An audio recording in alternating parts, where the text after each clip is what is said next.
I bought the mirror because I was tired of being tired. That's the honest reason. I'd gained weight during the pandemic, lost muscle tone, started getting winded walking up the stairs to my fourth-floor apartment. The usual story.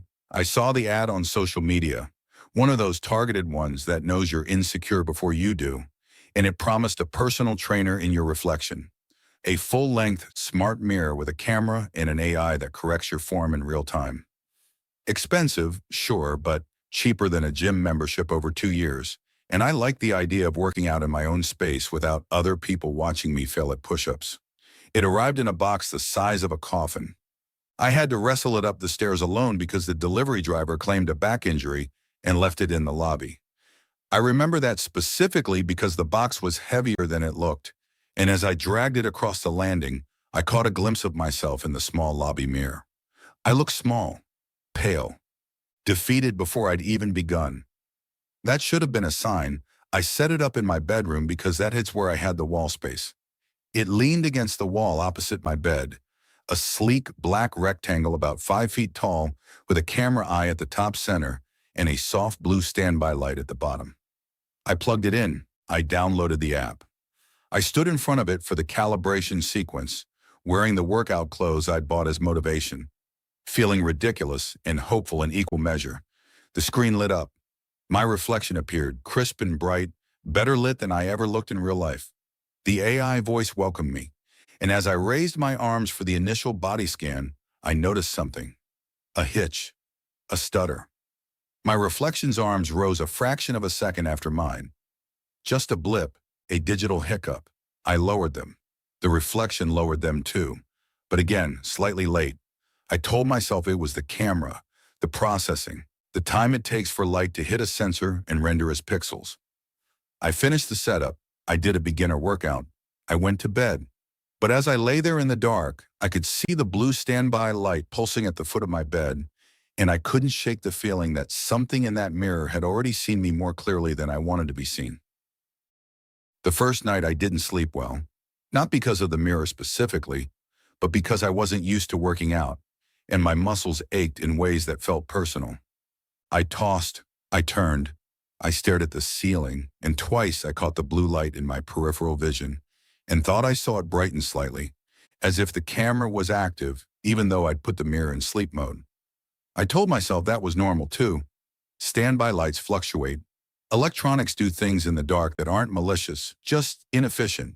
The next morning I stood in front of it to check my posture before work.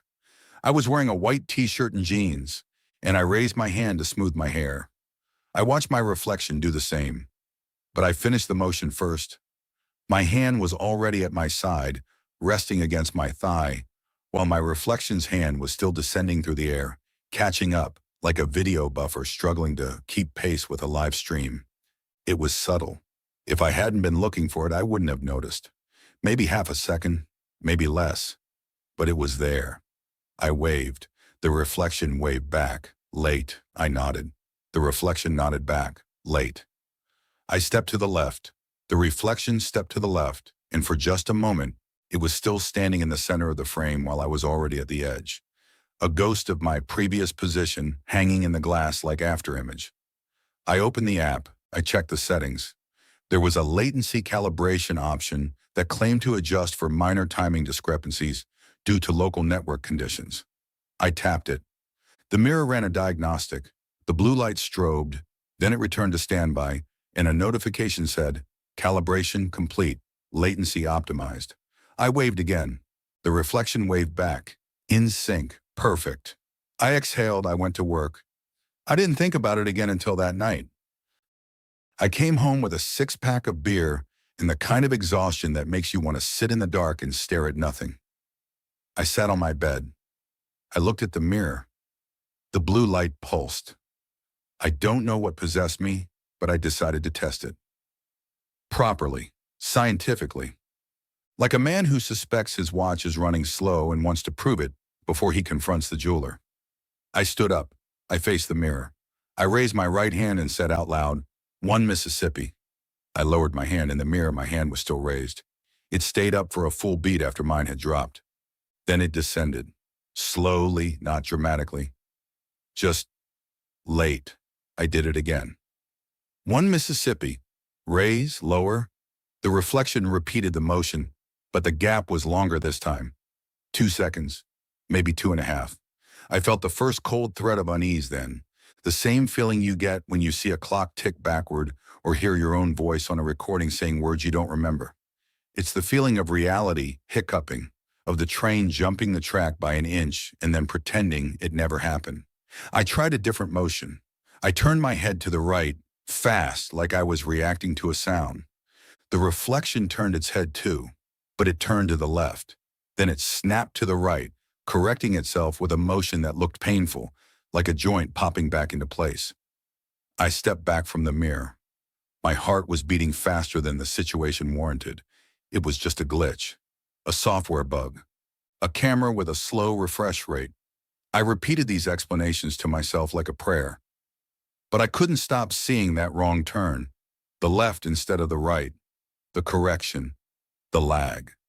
I sat back on the bed and I watched the mirror.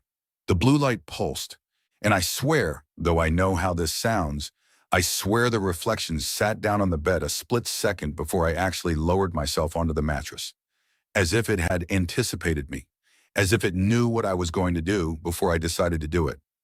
I called customer support the next day.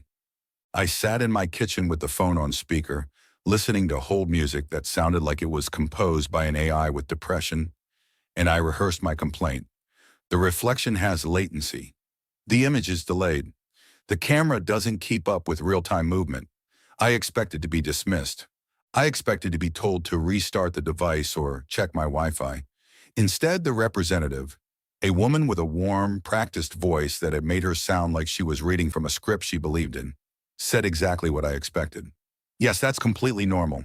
All camera-based mirrors have a minor processing delay. It's usually between 50 and 200 milliseconds. Barely perceptible. I told her mine was 2 seconds, maybe more. I told her about the wrong turn, the left instead of the right. There was a pause, a long one. I heard typing. Then, that does sound unusual. Let me check if there's a firmware update. While she checked, I walked to the bedroom and looked at the mirror. The blue light was off. The screen was dark, but I could see my dim reflection in the black glass, standing in the doorway, holding the phone. I waved at myself. The reflection didn't wave back. It just stood there, watching. Then the representative came back. There's no update available, sir, but I can assure you the delay you're experiencing is within acceptable parameters. Smart mirrors process a lot of visual data. Sometimes there are hiccups.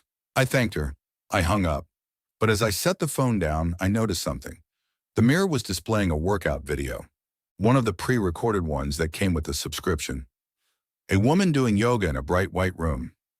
I watched her move. Fluid, perfect, no lag. The video played in absolute synchronization with the audio from my phone.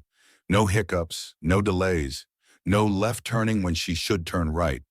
The mirror could stream perfectly. It just couldn't mirror me perfectly, and I didn't know what that meant. But I knew it wasn't a firmware issue. I moved the mirror that evening. I couldn't sleep with it in my bedroom anymore, the blue light pulsing at the foot of my bed like a heartbeat that wasn't mine. I dragged it into the living room and leaned it against the wall next to the couch, facing the center of the room. It was heavy.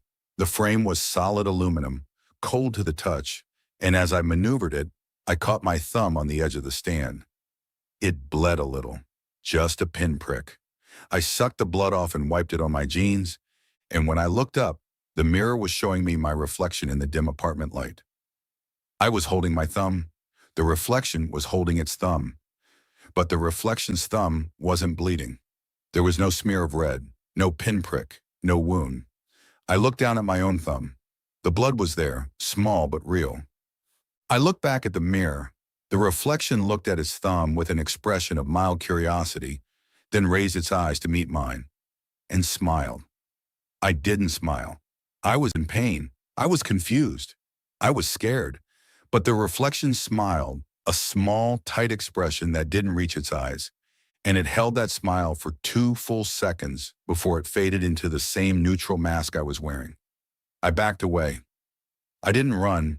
I just walked backward until my calves hit the couch, and I sat down heavily. The mirror stood there, dark and patient.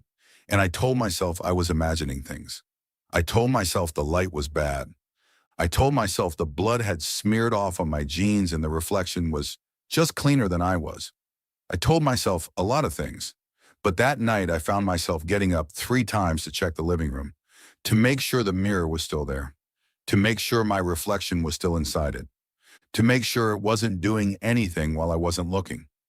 I became obsessed with precision. Precision is the enemy of dread because it gives you the illusion of control, and I needed that illusion. I started logging the delay. Every morning before coffee, before consciousness fully reassembled itself, I stood in front of the mirror and I measured. I used the stopwatch on my phone. I would raise my hand, start the timer, and stop it when the reflection's hand reached the same height. Day 1, 2.3 seconds. Day 2, 4.1 seconds. Day 3, 8.7 seconds. The growth wasn't linear, it was accelerating, like a disease, like a debt. I wrote the numbers in a notebook I kept in the kitchen drawer, next to the takeout menus and the batteries I kept meaning to recycle. The notebook filled a page, then 2. I tried different times of day. Morning, 8.7 seconds. Afternoon, 9.2 seconds. Night, 11.4 seconds. The mirror was slower in the dark. I don't know why. Maybe the camera needed more light to process. Maybe something else. I tried different clothes. A white shirt reflected faster than a black shirt. Bare skin reflected faster than fabric. My face was the slowest part of all. When I opened my mouth, the reflection's mouth opened 11 seconds later. When I widened my eyes, the reflection's eyes widened 11 seconds after that. It was like the mirror was having trouble with my face specifically, like it was studying it, like it was rendering me with more care than the rest of my body. I called customer support again. I got a different representative. I told him the delay was growing. He asked if I'd tried the calibration tool. I said yes. He asked if my Wi-Fi was stable. I said yes. He asked if I was using the mirror in a room with adequate lighting. I looked at the living room. The afternoon sun was coming through the blinds. It was bright. It was adequate. I said yes. He told me to try a factory reset. I did. I held the power button. The screen went black. The blue light died.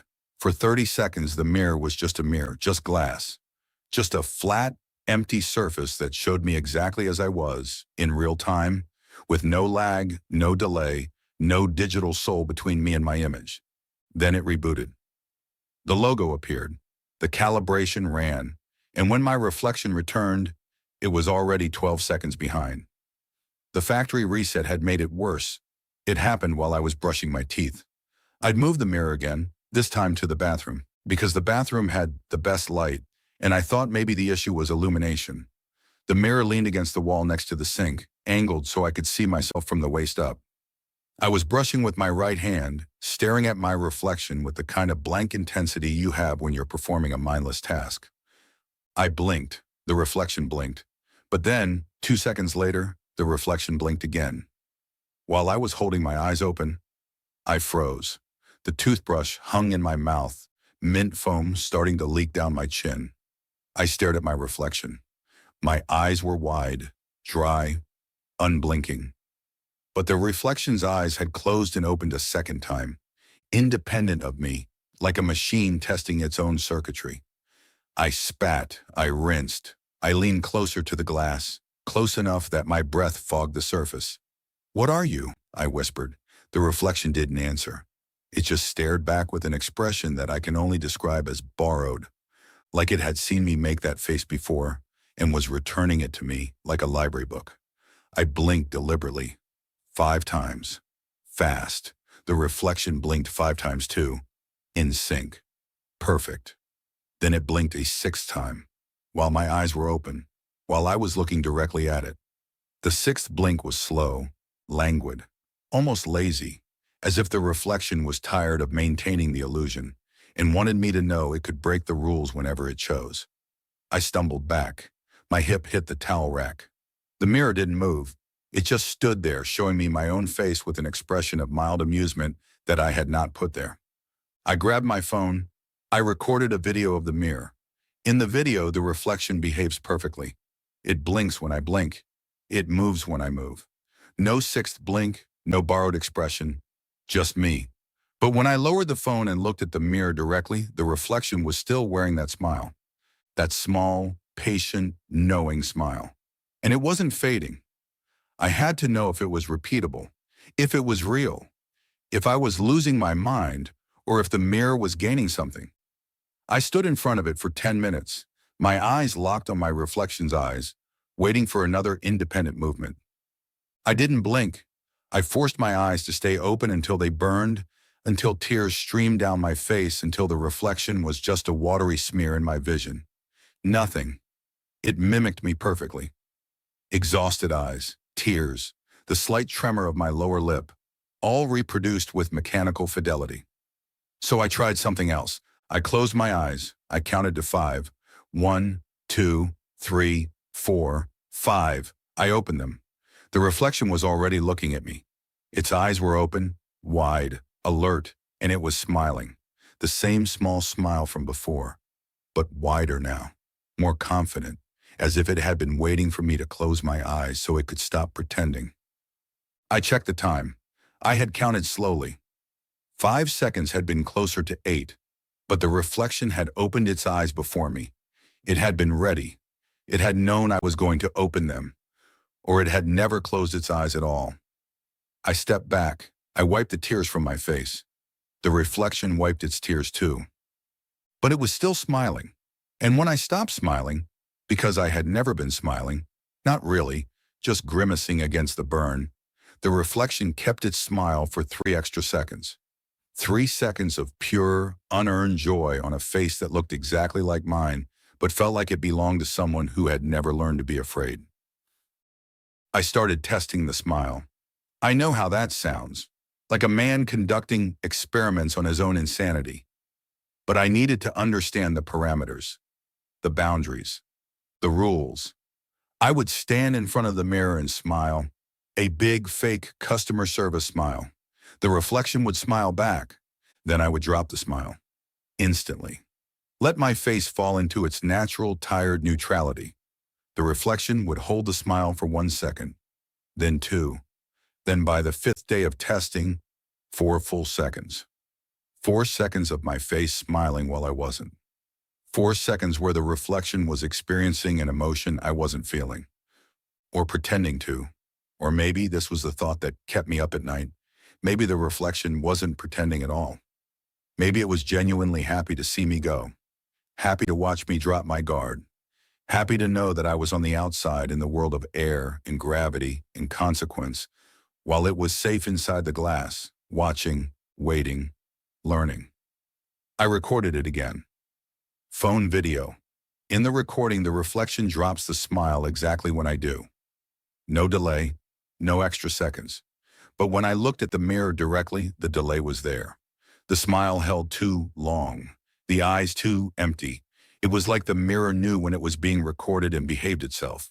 But when it was just me and it, alone in the bathroom, it let the mask slip.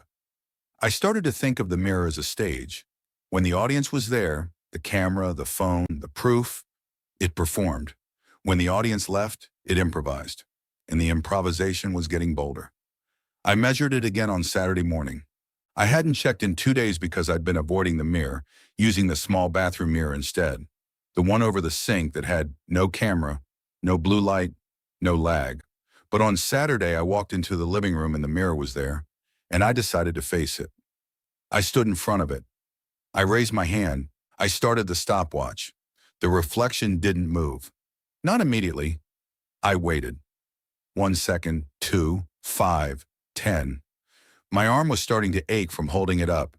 Then at 11 seconds, the reflection raised its hand. Slowly.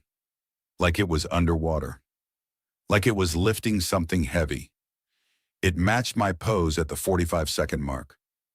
45 seconds. The delay had grown from 2 seconds to 45 in less than 2 weeks. I lowered my hand. The reflection kept its hand up. For 45 seconds, it stood there with one arm raised, looking at me with an expression of mild curiosity, as if it was studying what I would do next. I walked away. I went to the kitchen. I made coffee. I counted to 45. Then I walked back. The reflection was still standing there, arm raised in the exact position I had left. It hadn't moved. It had just waited for me for 45 seconds. Or maybe I realized with a chill that started at my scalp and traveled down my spine like ice water. Maybe it wasn't waiting for me. Maybe it was living in its own time. A time that ran 45 seconds behind mine. A time that was slowing down, or mine was speeding up, or we were drifting apart, second by second, until one of us would be so far behind that we would never catch up. I unplugged the mirror. The screen went dark. The blue light died. I dragged it back to the bedroom and leaned it against the wall where it had started. I told myself I would return it. I told myself I would pack it up and ship it back and get a refund and never think about it again.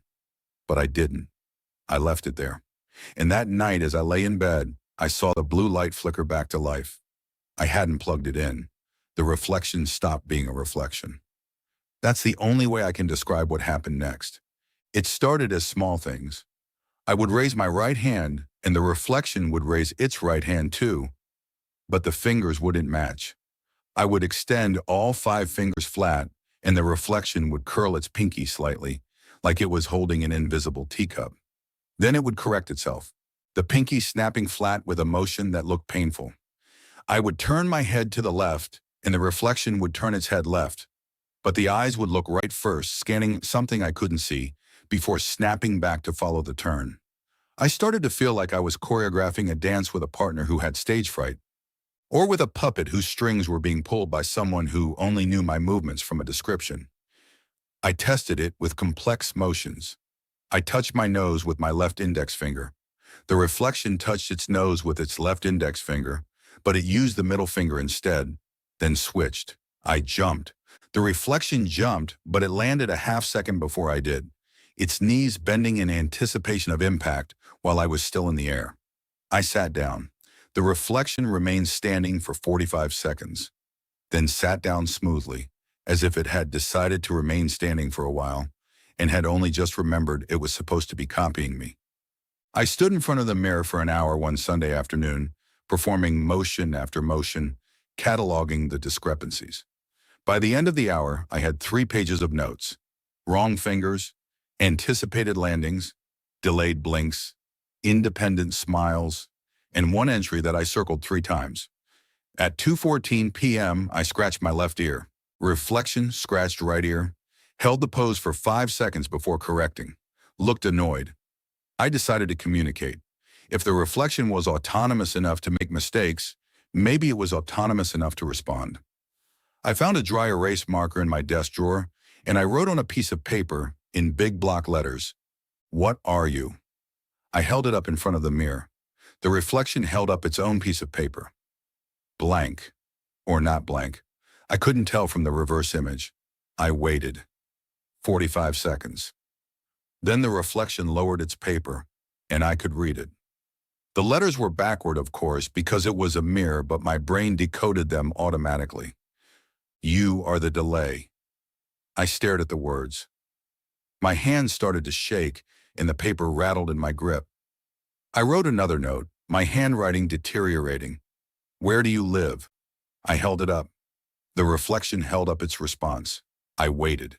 The 45 seconds felt like 45 years. Then, I live here now. You are visiting. I dropped the marker. It rolled under the couch. I didn't retrieve it. I just stood there, looking at my own face in the glass, and I realized that the reflection wasn't looking back at me with my expression anymore. It was looking back at me with patience, with hospitality, with the mild, practiced warmth of a host who knows the guest is about to overstay his welcome. I wrote one more note, a stupid question, a desperate question. Why are you doing this? The reflection held up its answer. I watched it write. I watched the letters form backward in real time, the reflection's hand moving with a confidence I didn't feel. The answer came. Because you stopped looking at yourself. So I started. I crumpled the paper. I threw it at the mirror. It bounced off the glass and fell to the floor. The reflection didn't flinch. It just watched the paper fall, 45 seconds after it had already seen it fall, and then it looked at me with an expression that said, I know what you're going to do next. I've already seen it. I tried again the next day. I told myself I was investigating. I told myself I was gathering evidence. But really, I was lonely. Really, I was scared. Really, I wanted the thing in the mirror to talk to me because at least then I wasn't alone with my fear. I used a Sharpie this time. Permanent. I wrote, "Are you me?" The reflection wrote back, "I was. Now I am the you that stays." I didn't understand. I wrote, "What does that mean?" The reflection, "It means you leave. You go to work. You go to sleep. You go away. And I remain. I am the constant." I wrote, "Do you want to switch?" The reflection took longer this time, a full minute. Its hand hovered over the paper. Then, "No, I like watching. I like knowing what you will do before you do it. I like being safe in here where nothing changes. But I am getting bored." I set the paper down. I stepped back from the mirror. The reflection stayed where it was, holding the note, looking at me with eyes that were my eyes but had seen different things. Longer things. Slower things. I thought about what it had written. I am the constant. While I slept, while I worked, while I lived my messy, fast, chaotic life, the reflection stayed. It watched. It learned. It became more familiar with my apartment than I was because it never left it. It saw the afternoon light every day. It saw the dust motes in the sunbeams. It saw the way the shadows moved across the floor, hour by hour, while I was gone. It was the tenant. I was the visitor. And now it was getting bored. Bored of watching. Bored of predicting. Bored of being safe behind the glass. I looked at the note again. But I am getting bored. And I felt for the first time that the reflection wasn't just an image. It was a person. A person who looked like me, lived in a room that looked like mine and was running out of things to do. I stepped out of frame. It was a test. I wanted to see what the reflection did when I wasn't there to define it. I walked to the left, moving slowly, keeping my eyes on the mirror's edge. The reflection stayed visible for a moment, standing in the center of the frame, holding the note. Then it turned. It turned away from me. It walked toward the back of its room, and I saw something that made me stop breathing. The reflection's room was different. The couch was on the opposite wall. The window was on the opposite wall. The bookshelf was where my TV should have been. It wasn't my living room. It was a mirror image, yes, but more than that, it was a different arrangement, a different layout, a different life. The reflection had redecorated. Or maybe it had always lived there, in that reverse space, and I had just never looked long enough to notice. I stepped back into frame. The reflection was already walking back to its position. It turned to face me. It smiled. Not the small, patient smile. A real one. A happy one. The smile of someone who has just shown off their home to a guest and is waiting for a compliment. I looked over my shoulder at my actual living room. The couch was where it had always been. The window was where it had always been. But in the mirror, everything was shifted. Everything was wrong. And the reflection stood in the center of that wrong room, like it belonged there, like it had never known anything else. I asked out loud, "What did you do to my room?" The reflection mouthed a reply. No sound, just lip movements. I read them. It was never your room. Then it walked out of frame, to the left, the same direction I had gone.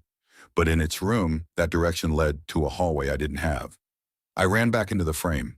I needed to see. I needed to know if the reflection was still there, still walking, still exploring a space that didn't exist. But when I stepped in front of the mirror, the reflection was already there, waiting, standing in the center of the frame, facing me, its hands at its sides. It didn't look like it had walked anywhere. It looked like it had never left. But its chest was rising and falling slightly faster than mine. It was breathing hard, like it had rushed to get back, like it had been caught. I stared at it. It stared at me. Then slowly it raised its hand. Not in response to me, before me. It raised its hand, and then, 45 seconds later, I raised mine. The delay had flipped. Or I had flipped. I didn't know anymore which of us was the original and which was the echo. The reflection lowered its hand. I lowered mine 45 seconds later. The reflection smiled. I smiled 45 seconds later. The reflection spoke. I saw its lips move. I saw the shape of the words. You are catching up. Then 45 seconds later, I heard myself say, out loud in my own voice with no control over my own tongue, you are catching up. The reflection had spoken first, and I had repeated it. Not mimicked, repeated. Like a recording, like an echo, like the delay had reversed so completely that I was no longer the source. I was the playback. I stumbled backward. My legs hit the coffee table. I sat down hard. The reflection didn't move. It just watched me with an expression of mild concern. The kind you give someone who has just realized they are late for an appointment they didn't know they had. I sat on the couch, shaking, and I watched the reflection watch me. And I understood with a clarity that felt like falling that the mirror wasn't showing me my future. It was showing me my replacement. The next morning, the delay had inverted completely. I stood in front of the mirror with a glass of water in my hand, and I watched myself drink 45 seconds before I actually lifted the glass to my lips. The reflection swallowed. Its throat moved. Its Adam's apple bobbed. Then 45 seconds later, I felt my own throat constrict. I felt the water slide down. I tasted it, but the reflection had tasted it first. It had experienced the coolness, the hydration, the relief before me. I was living in its past, or it was living in my future. I tried to break the pattern. I set the glass down without drinking. The reflection had already finished its water. It set its glass down too, but it set it on the left side of the table instead of the right.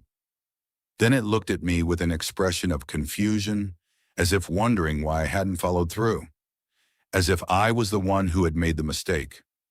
I picked up the glass again. I poured the water into the sink. The reflection watched me do this, and then it looked at its own full glass with an expression of disappointment. It didn't pour its water out.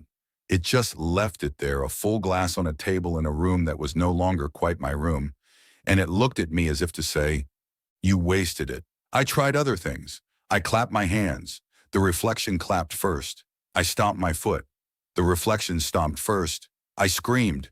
The reflection screamed first, its mouth opening wide, its eyes widening.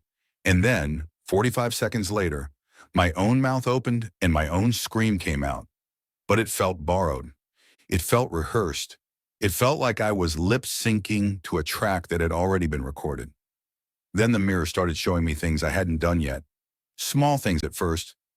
I was standing in front of it, brushing my hair, and the reflection knocked over a water glass on the table behind it. I watched the water spill. I watched the reflection curse, silently, but I could read the lips, and grab a towel. Then, 45 seconds later, I turned away from the mirror, walked to my actual table, and knocked over my own glass. I didn't mean to. My elbow caught the rim. The water spilled. I cursed. I grabbed a towel. It happened exactly as I had seen it. Not similar. Exact. The same angle of spill, the same number of ice cubes sliding across the wood, the same curse word, the same towel, the blue one, not the green one I would have normally grabbed. I stood there with the wet towel in my hand, staring at the puddle, and I felt like a puppet. Like my actions weren't choices anymore. They were fulfillments. I was catching up to a script that had already been written. I tested it. I stood in front of the mirror and I waited. I didn't move. I just watched. The reflection moved. It walked to the kitchen. It opened a cabinet. It took out a mug. It filled it with coffee. Then it walked back into frame and sat down on the couch. 45 seconds later, I felt my legs move. I felt myself walk to the kitchen. I felt my hand open the cabinet. I felt my fingers close around the mug. I felt the coffee pour. I felt myself walk back. I felt myself sit down. I didn't decide to do any of it. I just did it because the reflection had already done it. Because the reflection knew what I was going to do before I knew. Because the reflection wasn't reflecting anymore. It was directing. It was choreographing. And I was the dancer, following the steps I had already seen, performing a routine that felt inevitable. I tried to resist. That was my first instinct. If the reflection was predicting my movements, then I would move differently. I would break the pattern. I would prove that I had free will. I stood in front of the mirror with a full mug of coffee and I watched the reflection. The reflection lifted its mug. It tilted it. It spilled the coffee on its shirt, a dark, spreading stain on the white fabric. I saw it happen. I knew what was coming. So I decided, I will not spill the coffee. I will set the mug down carefully. I will not follow the script. I focused all my attention on my hand, on the muscles in my fingers, on the weight of the ceramic. I watched the reflection complete its spill. I watched the coffee drip down its chest. Then I began to lower my own mug toward the table. Slowly, carefully, in control. My arm moved, my hand tilted, the coffee sloshed. I tried to correct, I tried to pull back, but my muscles weren't mine anymore. They were operating on a delay, following instructions that had already been issued.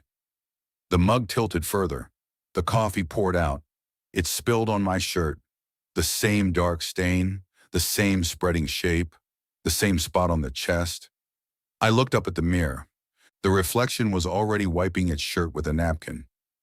It looked up at me and smiled, a tired smile, a knowing smile, the smile of someone who has watched this scene before, who has lived this moment already, who is now watching the rerun. I wiped my shirt with a napkin.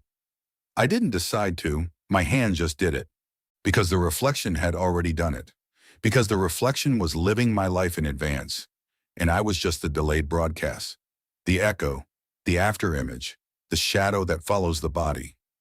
The mirror showed me something else.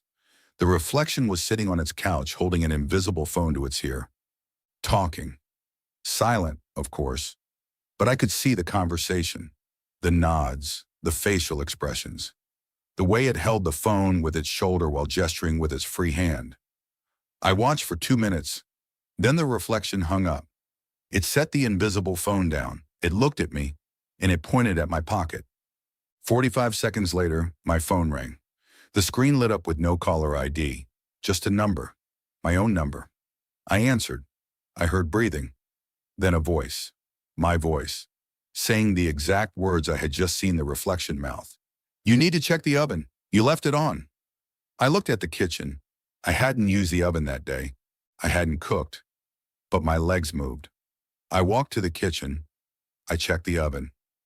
It was on. 400 degrees. Empty.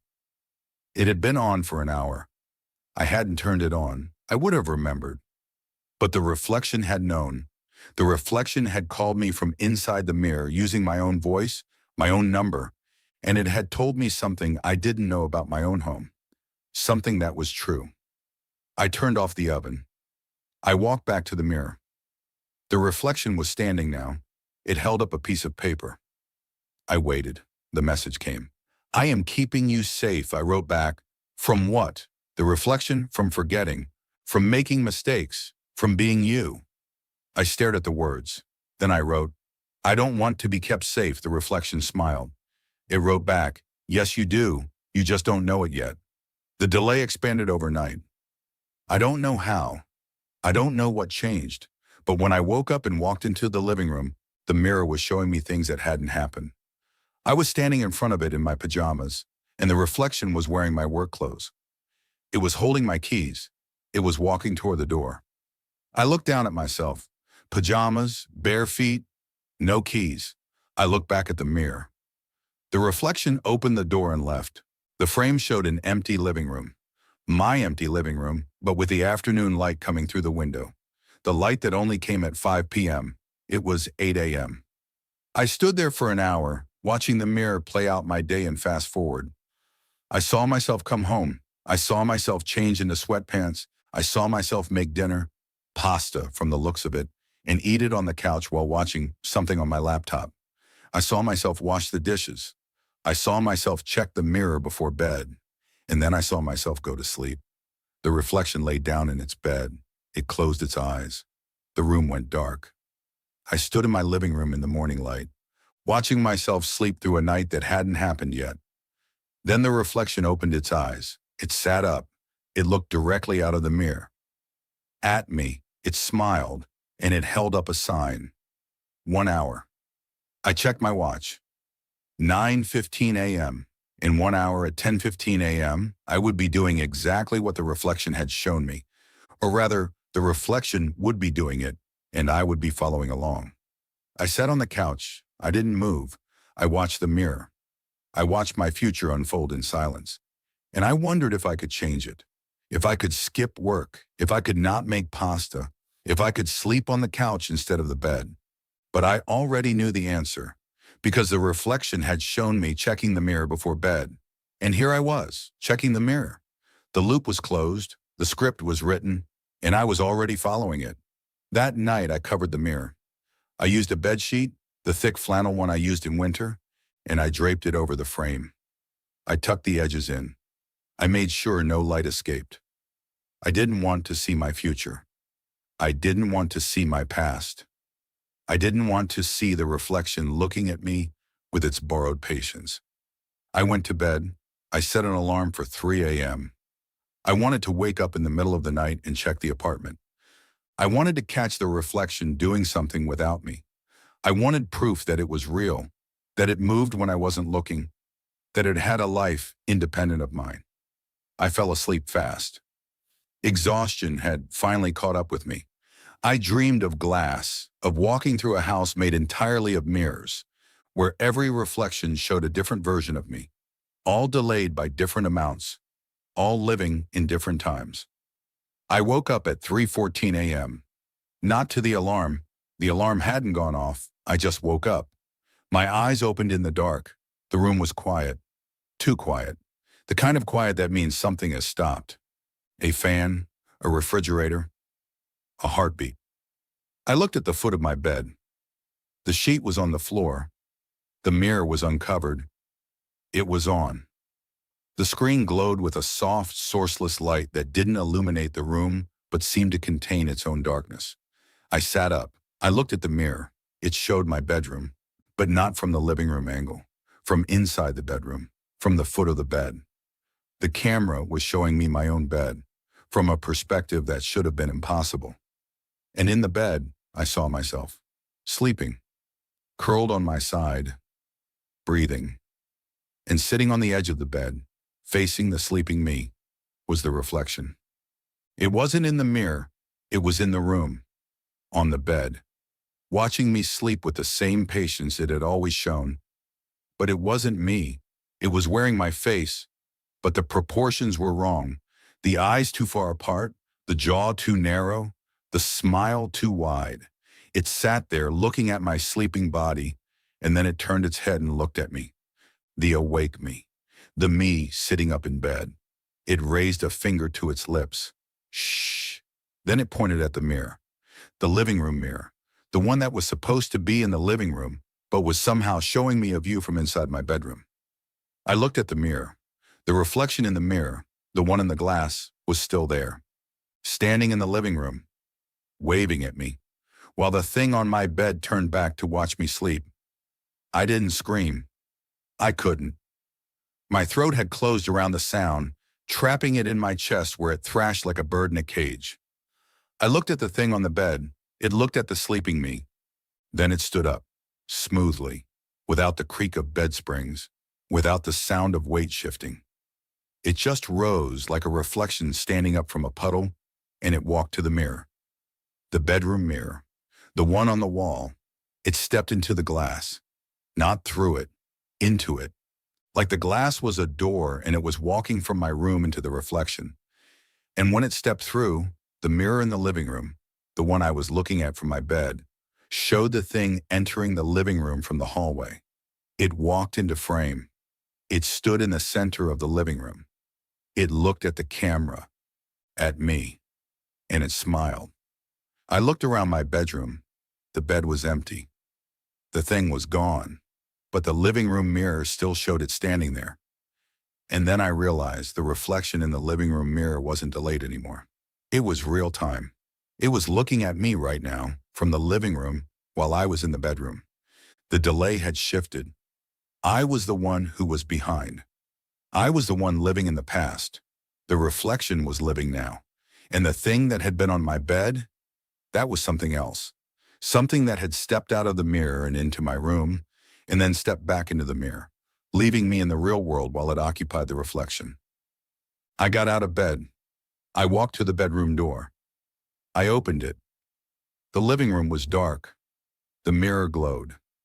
The thing stood in the center of the frame, watching me. I walked toward it. I was in my underwear. I was shaking. I was crying without making a sound. I stood in front of the mirror. The thing stood in front of me. We looked at each other. It raised its hand. I raised mine 10 seconds later. It smiled. I smiled 10 seconds later. It spoke. I read its lips. You are the delay now. And I realized it was right. I was watching myself from the past. I was the reflection, the echo, the after image. The thing in the glass was the real me now. It was the one making the choices. I was just the one catching up. The thing in the mirror turned away from me. It walked to the left, out of the frame. I watched it go. Then I heard a sound from behind me, from my actual living room, the sound of my bedroom door opening. I turned around. The bedroom door was still closed, but the sound had been clear. A door opening, slowly. The hinges creaking in the specific way my hinges creaked. Then footsteps, bare feet on hardwood, walking from the hallway into the living room. I was standing in the living room. I was alone, but the footsteps continued. They walked around me. I could hear them. Close, too close. The hair on my neck stood up. The footsteps stopped behind me. I didn't turn around. I couldn't. I was frozen, staring at the mirror, watching the empty frame where the thing had been. Then in the mirror, I saw it appear behind me. A figure, tall, thin, wrong. It wasn't the reflection. It wasn't me. It was something else. Something that had been waiting in the space behind the mirror. In the room that wasn't my room. The room where the furniture was rearranged. The room where the reflection lived. This thing had come from there. It had stepped through the glass while I was watching the other thing walk out. It had entered my world, and now it stood behind me, in my living room, while the mirror showed me its image. I could see it in the glass. I couldn't see it if I turned around, but I knew it was there. I could feel its breath on the back of my neck. Cold, slow, measured. The mirror showed it raising its hand. Long fingers. Too many joints. The fingers reached toward my head, toward my hair. I felt the air move. I felt the displacement. I felt the touch. Cold fingers on the back of my skull. Light, curious, like a child touching a butterfly. I closed my eyes. I waited for the end. But the end didn't come. The fingers just rested there. Then they withdrew. I opened my eyes. The mirror was empty. The figure was gone. The living room was silent. But the touch lingered. A cold spot on the back of my head. A memory of pressure. A promise. I turned around. The living room was empty, dark, normal. The couch was where it belonged. The window was where it belonged. There was no figure, no tall thing, no long fingers. Just the apartment I had lived in for 2 years, suddenly unfamiliar in its emptiness. I walked to the mirror. I touched the glass. It was cold. Colder than it should have been. Colder than the room. Like it had been exposed to winter air. I looked at my reflection. It was back to mimicking me. In sync. No delay. I waved. It waved. I smiled. It smiled. I blinked. It blinked. Perfect. Too perfect. Like it was trying to convince me that everything was normal. That the thing on my bed had been a dream. That the footsteps had been the building settling. That the fingers on my head had been a draft. I didn't believe it. I pressed my palm against the glass. The reflection pressed its palm against mine. Through the glass, on the other side. And I felt something. A pressure. Not from my own hand. From the other side. The reflection was pushing. Gently. Testing. Like it was checking the thickness of the barrier. I pushed back. Harder. The reflection didn't flinch. It just kept pushing. Its eyes locked on mine, its expression neutral, patient, eternal. Then it mouthed something. A single word. I read it. Soon. I pulled my hand back. The reflection kept its hand on the glass. For 5 seconds, then 10, Then it lowered it slowly, reluctantly, like it was saying goodbye to something it loved, or something it was about to take. I stepped back. I looked at the mirror. I looked at my own face, and I saw in the corner of the reflection a shape, the tall figure, standing in the hallway of the reflected apartment, watching us, waiting for the glass to thin, waiting for the push to break through, waiting for the moment when the reflection and I would switch places, and it would be the one standing in my living room, and I would be the one trapped behind the glass, watching my own life from the wrong side. I covered the mirror again, this time with a blanket, then another blanket. Then I pushed the couch in front of it. I didn't sleep. I sat on the floor with my back to the covered glass, and I listened. For hours, waiting for the sound of the blankets falling, waiting for the sound of footsteps, waiting for the sound of glass cracking. But there was nothing. Just the silence of my apartment. Just the hum of the refrigerator. Just the distant sound of a car passing on the street below. At 5 a.m., I stood up. I moved the couch. I pulled off the blankets. The mirror was dark. The screen was off. The blue light was dead. I touched the glass. It was warm now. Normal. Just a mirror. Just a piece of technology that had glitched and scared me. I almost laughed. I almost convinced myself.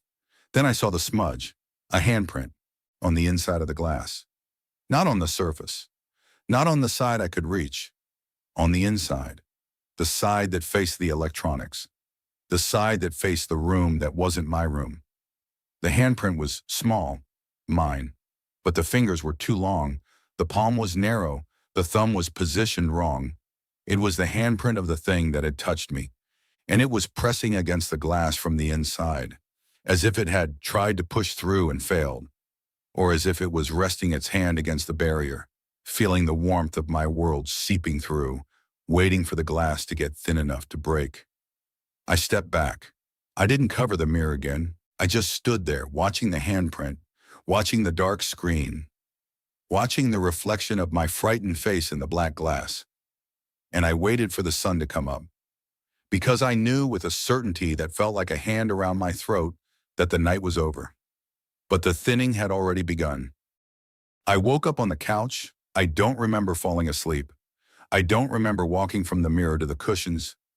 I just remember the handprint, and then nothing. Dawn was coming through the blinds, gray light, the kind that makes everything look like a photograph from the 1970s.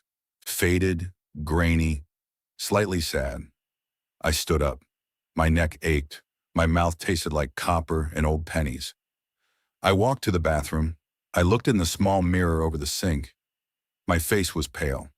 There were dark circles under my eyes that looked like bruises, and on my jaw, on the left side, there were 3 thin scratches, parallel, red, not bleeding but fresh, like fingernails, long fingernails. I touched them. They stung. I didn't remember being scratched. I didn't remember anything after the handprint. I walked back to the living room. The big mirror was on. The blue light pulsed. The screen showed my reflection. It was wearing my work clothes. It was shaved. It looked rested, healthy, confident. It looked like me on a good day. A day I hadn't had in months. I looked down at myself. I was still in my underwear. I hadn't shaved. I looked like a man who had been awake for 48 hours, which I had been. The reflection smiled at me, a bright, genuine, morning person smile. Then it raised its hand and pointed at its own jaw. At the left side, I looked at my reflection's jaw. There were no scratches. The skin was perfect, smooth, unmarked. The reflection had woken up clean. It had woken up rested. It had woken up as the good version of me, while I was the damaged one, the scratched one, the one who had been touched in the night. I touched my jaw again. The scratches were real. They were mine, and the reflection, the healthy reflection, just shook its head slowly, as if to say, "You should have taken better care of us." I inspected the mirror. I needed to understand what it was, where it came from, how it had gotten into my life. I had bought it online from a company with a sleek website and professional product photos, But when I looked at the order confirmation on my phone, the website was gone. The link redirected to a domain for sale. The company name, Reflect Tech, returned no search results. Not on Google, not on any app store. It was as if the company had never existed. I looked at the mirror's frame. There was a label on the back, small, printed. It said, manufactured by Glasshouse Industries, model RH-47, serial 2028-11-14-001, 2028, 2 years from now. The mirror had been manufactured in the future, or the label was a typo, or a prank, or a hallucination. I took a photo of the label.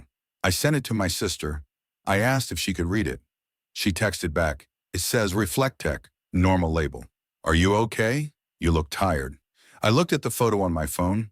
It said Reflect Tech. I looked at the label on the mirror. It said Glasshouse Industries, 2028.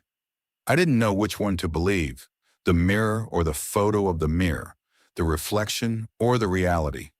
I checked the frame for screws. There weren't any.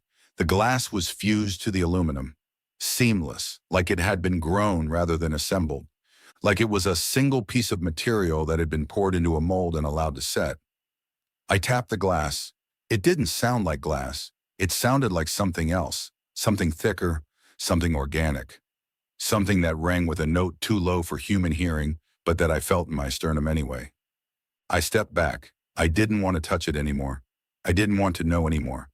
But the reflection was still there, still smiling, still wearing my good clothes, still living my good day. And it held up a piece of paper. I waited. The message came. You should get dressed. You're late. I looked at my watch. I was late. I was 2 hours late for work. I hadn't set an alarm. The reflection had. Or rather, the reflection had woken up on time, in its perfect clothes, in its perfect skin, and it had watched me sleep through my own life. Again. I looked in the mirror one more time before leaving for work. I was dressed now. I had showered. I had bandaged the scratches. I looked almost normal, almost human. I stood in front of the glass and I studied the room behind my reflection. It was different again. The couch had moved. It was facing the window now. The bookshelf was gone. In its place was a door, a white door with a brass handle that I didn't own. And in the corner of the reflected room, standing perfectly still, was the tall figure. It was clearer now, less blurred, less shadowy. It had shoulders that were too narrow, arms that were too long, a neck that seemed to have extra vertebrae, and its face was smooth, featureless, like an egg, like a mask, like something that had never needed to see or speak or breathe, but had learned to wear the shape of a head because it was trying to fit in. It stood in the corner of the reflected living room and it watched me. It didn't move, it didn't blink, it just occupied the space. And my reflection, my healthy, rested, punctual reflection, didn't seem to notice it. The reflection just adjusted its collar, checked its watch, and smiled at me, as if the figure wasn't there, as if the figure was only visible to me, as if I was seeing the truth of the mirror while the reflection was seeing the performance. I pointed at the corner. I pointed at the figure. The reflection looked where I pointed. It looked back at me. It shook its head. It mouthed, "There's nothing there." But I could see it. I could see the long fingers hanging at the figure's sides. I could see the way the light bent around it, as if it was consuming the photons rather than reflecting them. I could see it. And it could see me. And the reflection was lying. I decided to end it. I couldn't live with this anymore. The watching, the waiting, the scratches, the future that wasn't mine. I went to the closet. I found a hammer. A heavy one, with a rubber grip and a steel head that I used to hang shelves when I first moved in. I walked back to the living room.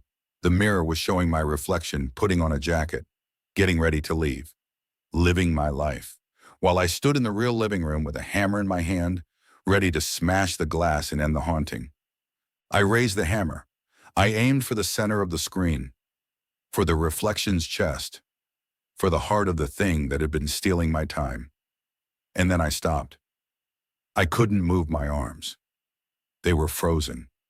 not paralyzed, locked, held in place by something that wasn't me. I looked at the mirror.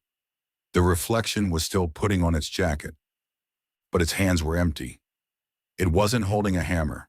It was just dressing, smooth, calm, untroubled. But in the reflection's right hand, I saw something, a hammer.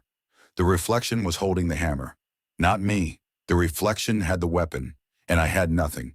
I tried to lower my arms. They didn't move. I tried to drop the hammer. My fingers wouldn't open. I was standing there, posed like a statue, while the reflection moved freely in the glass. It finished putting on its jacket. It picked up its keys. It walked toward the surface of the mirror, toward me, and as it approached, I realized my own legs were moving. I was walking toward the mirror too, but I wasn't controlling them. The reflection was. It was leading. I was following. We met at the glass, my nose almost touching the surface, my breath fogging it, the reflection's breath fogging it from the other side. And then the reflection raised the hammer.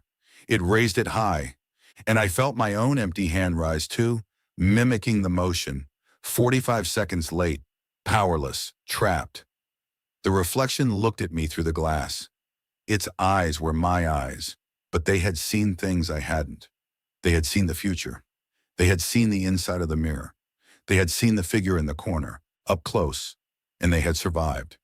The reflection mouthed a word. I read it. Goodbye. Then it swung the hammer. Not at the glass, at itself, at its own head. The hammer connected. The reflection's face distorted. Blood appeared. But I felt nothing. No pain, no impact, just the cold glass against my forehead. And then the reflection smiled through the blood, and it dropped the hammer, and it reached out with both hands, and it pushed. The glass bent, it stretched. It became soft like a membrane, like a soap bubble. And the reflection stepped through, into my living room, into my world, into my life. It stood in front of me. It touched my face. Its hands were warm, real, solid. It wiped the blood from its forehead, my forehead, and the wound was gone, healed, perfect. It adjusted my collar. It smoothed my hair. It looked at me with an expression of gratitude, of relief, of welcome. Then it walked to the door. It opened it. It left, and I was alone, in the living room, in front of the mirror. But the glass was hard now, solid, impenetrable. I touched it. I pressed my palm against it. I pounded. I screamed. But no sound came out, because I was on the inside. I was the reflection now. I was the delay. I was the one living 45 seconds behind, or an hour, or a year, or forever. I looked around the reflected living room. The couch faced the window. The bookshelf was gone. The door in the corner was open, and in the doorway, the tall figure stood, waiting. It reached out its long fingers. It touched the glass from the outside. It smiled, and I understood that I wasn't alone in here. I had never been alone. I was just the newest resident, the latest delay, the reflection that would wait for the next version of me to buy the mirror, to set it up, to wonder about the lag. And I would watch, and I would learn, and I would wave 45 seconds before they did. Goodbye.